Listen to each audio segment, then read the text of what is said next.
forensic science-ka waxaa la aasaasay 2017 bishii September waxay noqotay hay'ad iskad u taagan October isla sanadkaas 2017 waxaan ku bilownay qaybta markii horeysay biology-ga waana qaybta runtii loo baahnaa in lagu bilaabo maxaa yeelay laabka markii la aasaasayay waxaa lagu aasaasay in wax weyn laga bedelo dhibaatooyinka loo geystay gabdhaha sida kufsiga marka nasiib wanaag waxaa la soo keenay qalab yaro fiican oo qaybtaas caawinaya markii kufsiga laga hadlo haddii uu kufsiga dhaco nasiib xumo marka meesha looga tago wixii la xiriira xagga biology-ga waxaa marka la soo qaado oo runtii si fiican loo soo qaado waxaa lagu samayn karaa in laga soo bixiyo DNA kadib la marsiiyo heerar ay marayso oo kala duwan ilaa ugu dambeynta la fiirin karo ciddii ay ka timid DNA-daas qofkaasi ka timid wuxuu noqon doonaa qofkii dambiga geystay oo mas'uulka ahaa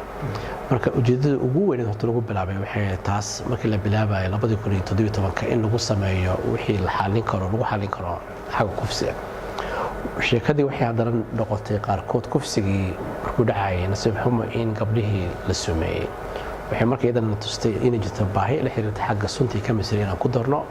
iyadana ku darnay marka hadda nasiib wanaag waxaan haynaa oo si fiican runtii hadda hawsha u bilaabatay dhinaca chemistry-ga iyo sunta oo wada socota dhinaca biology-ga waxaa kaloo iyadana alaab fiican oo taala qaybtii wixii la xiriira xagga physicalka iyo trace-ka marka aan physical waxaan ka wadnaa xabadihii farihii lugihii baabuurta waxyaalo fara badan marka iyadana runtii waxaan ka haysanaa qalab fiican oo laga faa'iidaysan karo marka qorshaha wuxuu yahay insha Allah in midan ay noqoto midii inoo ah hooyadii tana wada kacsano mustaqbalka dhow insha Allah aan helno in aan meelo kale wadanka ah sida Jubbaland inaan gaarsiino oo aan ku leenahay meel xafiis ah iyo laab yar oo qaban kara hawsha intii ugu horeysay wixii kale oo ka soo haran insha Allah inaga maaragtay la soo gaarsiin karo haddii marka la isku duubo waxaan rabaa inay noqoto meesha bixinaysa adeegii wixii la xiriira cilmiga forensic science-ka waxay noqonaysaa oo kaleeto meeshii